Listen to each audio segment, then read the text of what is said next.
So those are our two problems. First problem, probate, calculated off the gross value of the estate.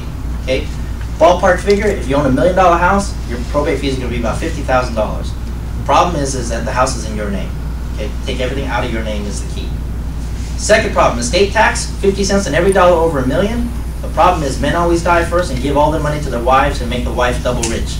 Takes her over $1 million. And since the inheritance tax is 50 cents on every dollar over $1 million, she's going to pay 50 cents on every dollar over $1 million. Okay? So those are our two problems, probate and estate tax. How do you solve them, Jason?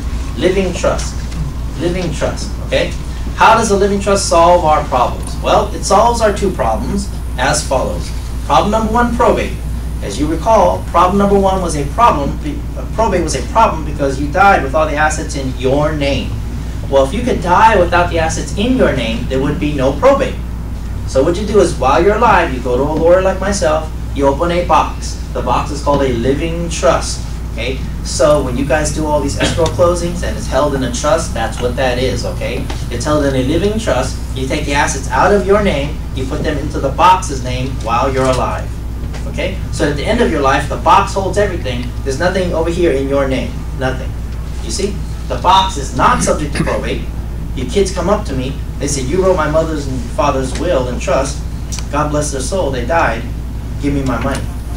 And then I will give them the money. It takes me about 90 days. Okay? A couple $1,000s in fees. Easy. Cheap. Okay? So that's how a living trust solves the first problem, probate. Because it solves the problem because we don't allow you to have anything in your name when you pass. It's all in the trust name. The trust is revocable, revisable, you can amend it, you can cancel it, you can take it back, you can change it. It's private, you don't have to record it in the government anywhere. No one will know how many properties you own. It's all private. You control it completely during your own life. Okay? So it's a little bit of a joke because it's like a pass from yourself to yourself. Okay? So you're no longer holding it in your name, you're holding it in the trust name. But you manage it just like you do now. Okay? You control it. Okay? So a trust solves the first problem, probate. Second problem, estate tax, inheritance tax. It solves inheritance tax because this. If you'll notice in my story, what Dick did is he loved his wife. So he gave all his half to his wife to support her when she died, when he died. That was a good thing, but the problem is he gave her his half and it made her double rich and it caused her an estate tax problem.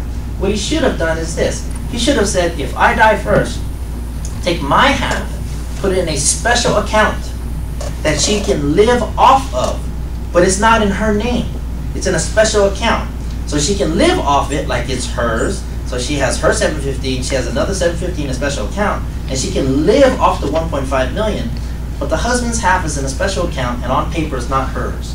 She controls it, she uses it, she spends it, but it's not hers on paper. The living trust accomplishes that. The living trust says when the first spouse dies, take this $1.5 million and split it into two. $750 here, $750 here. For the first spouse that passes, hold their $750 or their half in a special account.